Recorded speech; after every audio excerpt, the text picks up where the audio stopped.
family because people were growing up in neighbors weren't really to each other generally. So I don't think why do we even care what neighbors would say? It's quite a paradox. But I think it does reveal more about the psychology of the parents that say so, because it's almost like a fiction. It's a comparative feeling that there's going to be a judgment that comes from without. And I think as a psychological thing, that's quite useful for what it feels about parents rather than their children who are real. That's what I'm trying to say.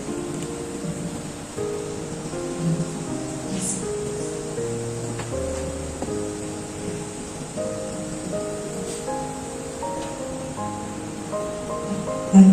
Good evening.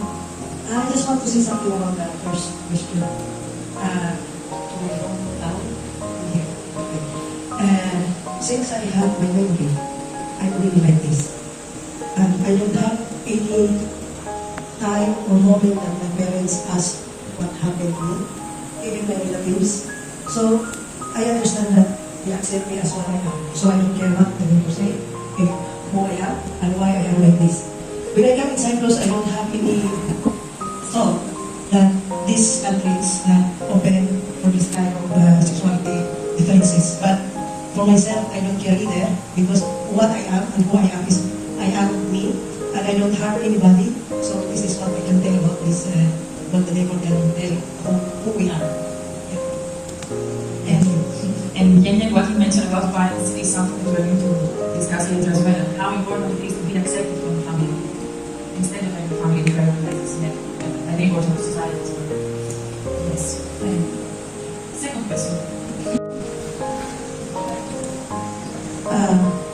For me, as I said, that since I have my memory, maybe 6 years old, when I was in elementary, I already started practicing her. So I know that what I want. And then, but even though I have this feeling, and I don't have any fear of my parents and relatives, but still I don't like to be called lesbian, because I still have this feeling that why I am like this, the insecurities is there. So during elementary days, I was being called like this, and I don't like. Until I was in college, that I understand really what it is. So yeah. So were you called this by other people? Yeah, by other people. In a bad way? Yeah, and it was only the boys. Yeah. And that was your first encounter with the war? Yeah, and I don't like.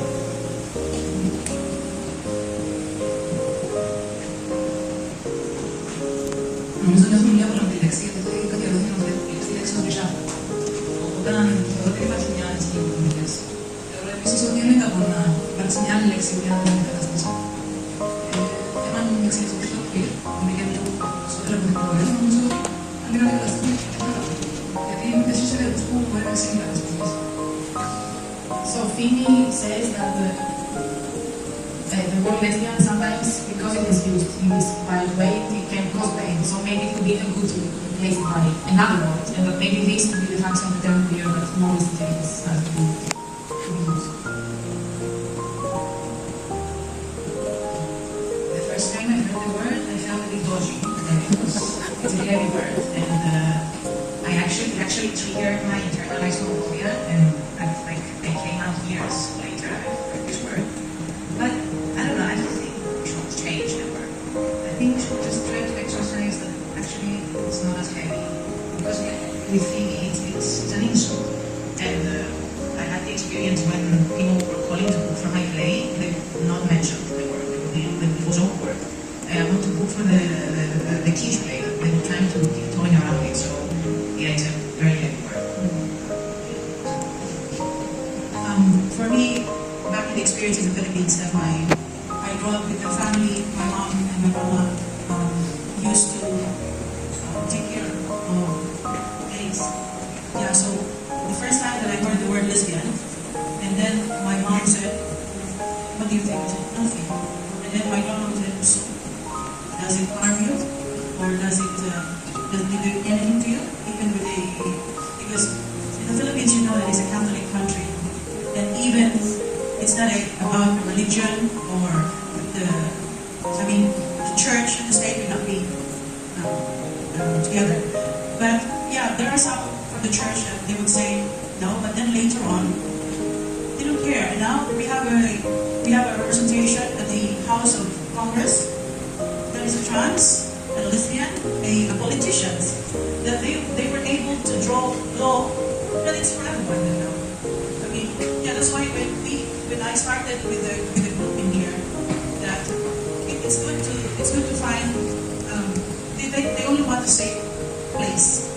I mean, everyone wants a safe place. Even if a lot of our lesbian Filipinos really work in the house, they perform their job well.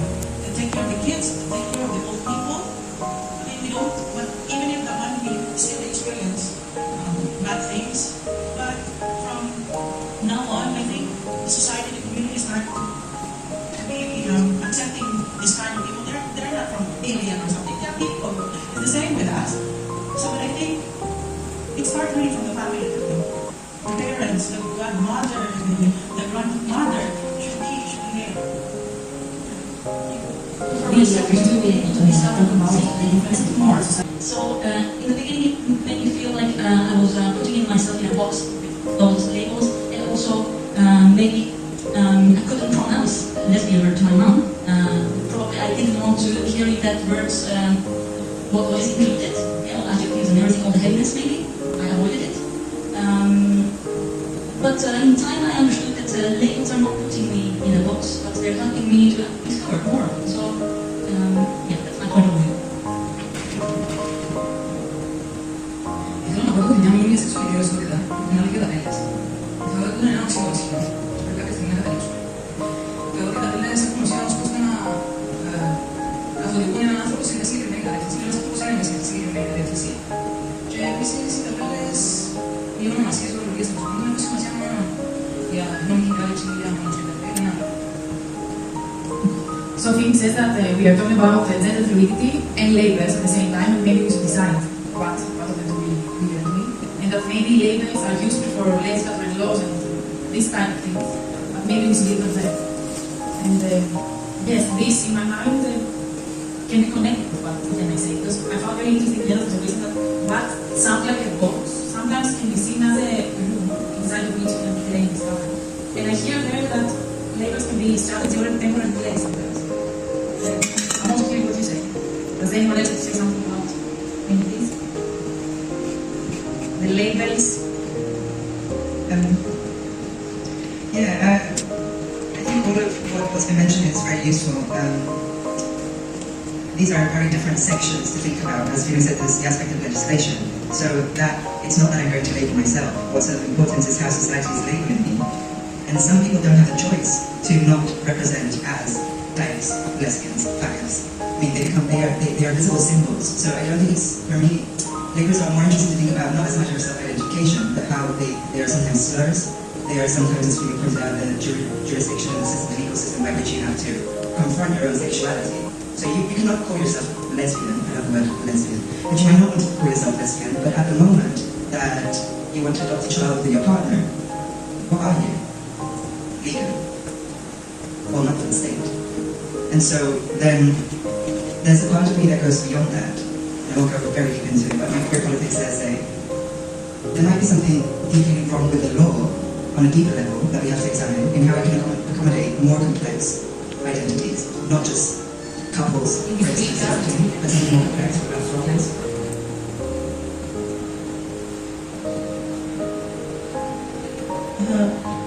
For me, I don't feel any visibility. I'm visible.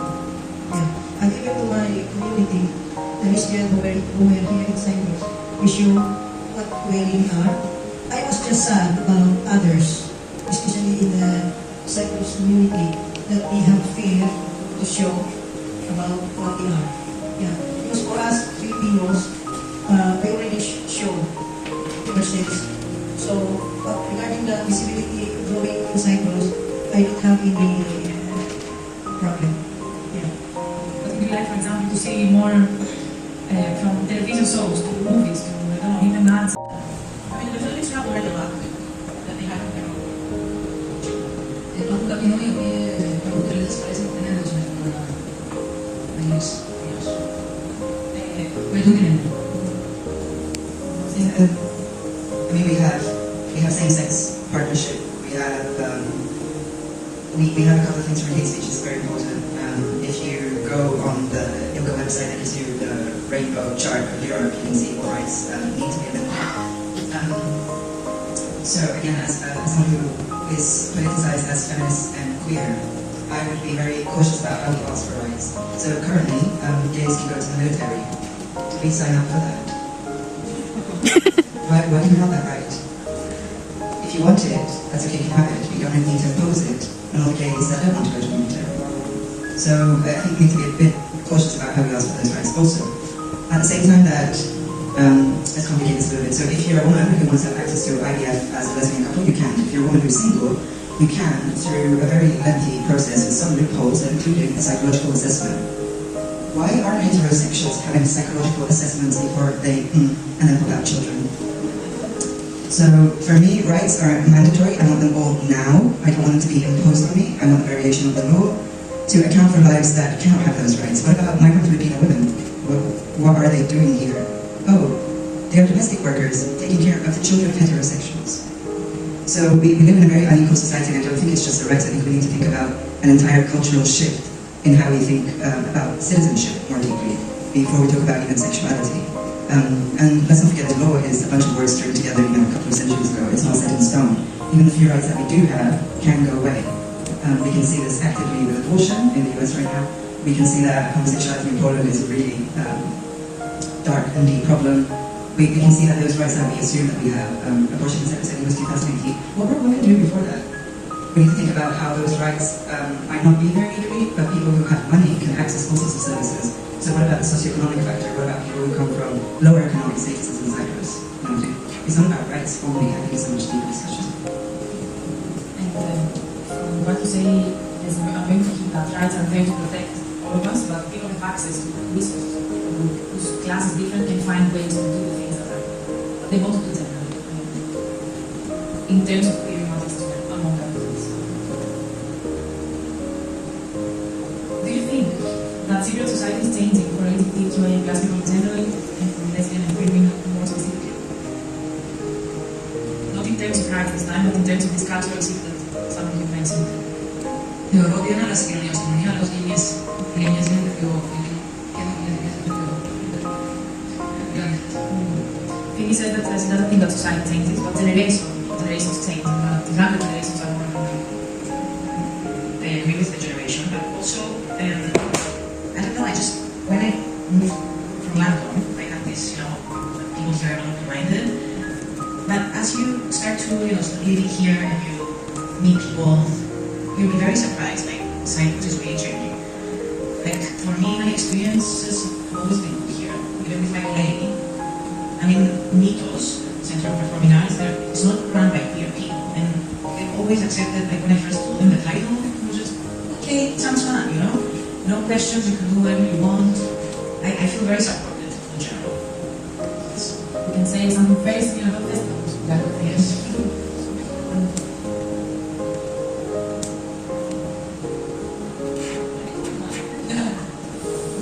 Okay, so I'm keeping that you feel that there is change. A question being out me in this context. Because when we were putting this part together, we had assumed that some people we knew that were out were completely out, as in out. Which means out friends, family, their job, anybody. It turned out that some of them did out to their families, but did not want to live in explicitly lesbian men, like this something. What do we make of this? And what do you think about being out? Is it just